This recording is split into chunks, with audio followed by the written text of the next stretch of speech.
Look at this forklift loading cargo onto a military transport plane. During disaster responses or military operations, the U.S. government relies on private vendors to supply the heavy machinery required for the mission. This creates a supply chain that begins far outside the government's direct control. To manage the risks of that external supply, federal procurement law enforces the Buy American Act and the Trade Agreements Act. These laws require agencies to purchase equipment sourced from domestic manufacturers or designated partner nations. The goal is to avoid placing the United States in a position of operational dependence on equipment from nations not considered reliable defense partners. Despite these legislative barriers, the Department of Defense and the Federal Emergency Management Agency allegedly purchased fleets of forklifts manufactured in China.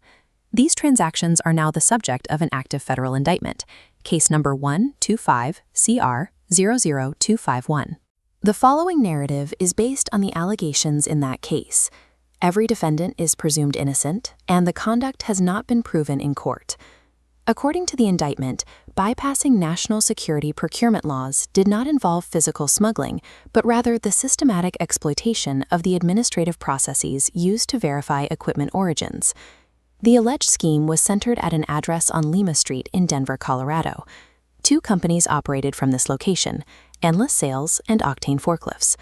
Both companies targeted federal government agencies as their primary customers. At the top of the corporate hierarchy sat Brian Lee Firkins. As the head of Endless Sales, Firkins allegedly exercised effective control over the operations of Octane Forklifts as well. J.R. Anchak served as president of Octane until August 2023, managing the day-to-day government sales.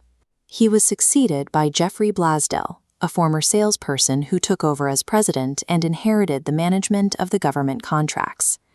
This Denver-based corporate presence provided a domestic endpoint for the supply chain. To a federal contracting officer, Lima Street appeared to be the site of a legitimate American vendor, obscuring the true origin of the equipment sold. The alleged fraud functioned as a three-part bypass: manufacturing, customs entry, and federal procurement. The process began in China, where the forklifts were manufactured. Here, the defendants allegedly worked with co-conspirator 1, the manufacturer's sales manager, who provided true cost invoices for the machines. According to the indictment, Firkins, Anchak, and Blasdell coordinated with co-conspirator 1 from their offices in Colorado to manage the manufacturing orders. This cooperation established a dual ledger system, one internal record reflecting the actual cost and a separate, manipulated record for government authorities. By controlling documentation at the origin point, the defendants could dictate the primary commercial identity of the goods before they ever reached the United States. The first regulatory checkpoint occurs when the hardware arrives at the border and enters the jurisdiction of U.S. Customs. At this stage, the indictment alleges that co-conspirator 1 generated a secondary version of the commercial invoice that significantly undervalued the shipment. The purpose of understating the import value was to reduce the tariffs, duties, and fees the companies owed to the government for each shipment.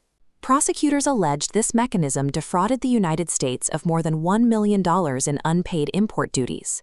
Entering the country at an artificially low cost allowed the companies to increase the eventual profit margins on their federal contracts. However, while the customs fraud achieved financial gain, it did not change the fact that the forklifts were still identified as Chinese imports. To sell this equipment to the Department of Defense, the defendants allegedly initiated a second layer of deception. After clearing customs, the machinery moved toward the final checkpoint, the federal procurement officers responsible for verifying Buy American Act compliance. The undervalued customs invoice failed here, as federal agencies require affirmative proof that an item was manufactured domestically or in a partner country. To bypass this requirement, Firkins, Anchak, and Blasdell allegedly directed the creation of a manufacturer's certificate of origin for each machine. These certificates contained two false statements. They named Octane Forklifts as manufacturer and certified Buy American Act compliance. Each certificate was tied to the specific serial number of an individual forklift, providing a granular level of false documentation to satisfy federal auditors. When Blasdell took over as president in 2023, he allegedly continued this practice, maintaining the contracts that had been established through these false certifications. Once the paperwork was accepted, the government issued payments for the equipment via interstate wire transmissions. Because these payments were secured through the use of fraudulent documents and processed over interstate networks, they form the basis for the individual wire fraud charges the executives now face. The manufacturer's certificate of origin allowed the Chinese-made forklifts to satisfy the requirements of the Buy American Act. On paper, the document overrode the physical origin of the machines, reclassifying them as domestic products for the federal record. This split screen shows the divergence between the physical reality of the hardware and the paper reality created by the defendants. The alleged scheme required two distinct sets of lies, one to minimize taxes at the border and another to secure contracts restricted to American-made goods. Consequently, agencies like the DoD and FEMA, which are responsible for national security and disaster response, were allegedly supplied with hardware whose origin had been obscured by a paperwork swap on Lima Street. The alleged scheme did not require altering the physical machines. It relied entirely on changing the data fields used to describe them. This case highlights a broader characteristic of the federal procurement system, its fundamental reliance on vendor self-certification. When agencies process billions of dollars in equipment, contracting officers rely on the accuracy of the documents provided by the vendors themselves. This creates a reliance on administrative honesty that can be targeted by those willing to falsify records. Protections like the Buy American Act are only as effective as the documentation used to verify them. The charges in the Lima Street case remain unresolved allegations, and the defendants are awaiting trial in federal court.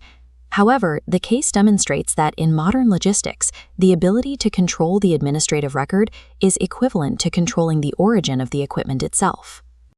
When we think about heavy industrial machinery, we picture thousands of pounds of steel, hydraulic pressure, and raw physical power. But all of that physical reality is entirely subordinate to a single piece of paper. The paperwork dictates what that machine is, where it came from, and whether it's allowed inside the United States. On August 21, 2025, a federal grand jury in Denver handed down a sealed indictment against two companies, Endless Sales and Octane Forklifts. The filing also named three executives, Firkins, Blastel, and Anchak, bringing the paper trail of these machines under strict federal scrutiny. The core of the government's case centers on international trade restrictions. The indictment alleges these defendants engaged in a conspiracy to smuggle industrial equipment manufactured in China into the American market. To bypass strict federal tariffs, the defendants allegedly relied on a purely administrative illusion. According to regulators, they fabricated certificates of origin and falsified customs documents, completely misrepresenting where the equipment was actually built. It is important to note that this case has not yet gone to trial. Firkins, Blasdell, Anchak, and both corporations maintain the presumption of innocence. Every action detailed in the indictment reflects alleged conduct, and no defendant has been convicted of a crime. A single mislabeled forklift identifies a specific method for bypassing the layers of trust required for federal procurement. The true stakes of this case became apparent when the Department of Justice officially unsealed the indictment on September 30th. They didn't announce it alone. The DOJ was joined by a heavy-hitting coalition of federal agencies, signaling an aggressive response to the alleged fraud. Attorney General Pamela Bondi addressed the charges directly, bypassing the terminology of tariff evasion.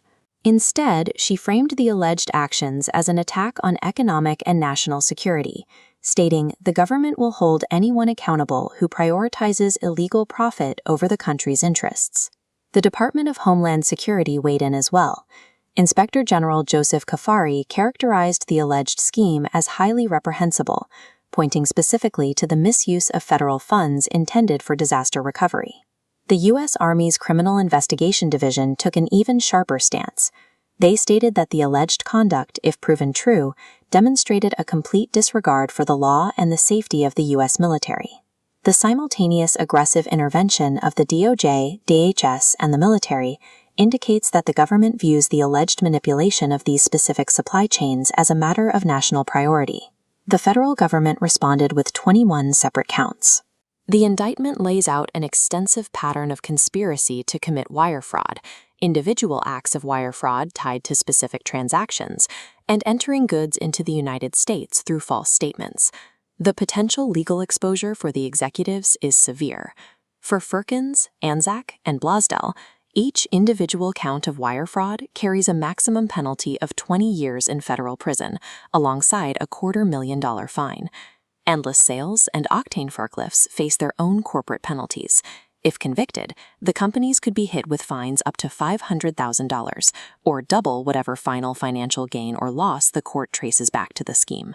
The financial penalties address the fraud, but the physical destination of the equipment explains the severity of the charges. The indictment alleges this fraudulently labeled machinery made its way into active FEMA contracts, directly touching operations funded by disaster relief money. The equipment also penetrated the military. Allegedly falsified machinery moved deeply into the supply chains of the Department of Defense, placing mislabeled goods into sensitive logistical networks. The inclusion of this hardware in military and emergency response fleets explains why federal prosecutors are treating these specific logistics maneuvers as a security crisis. Modern government procurement operates on an unimaginable scale.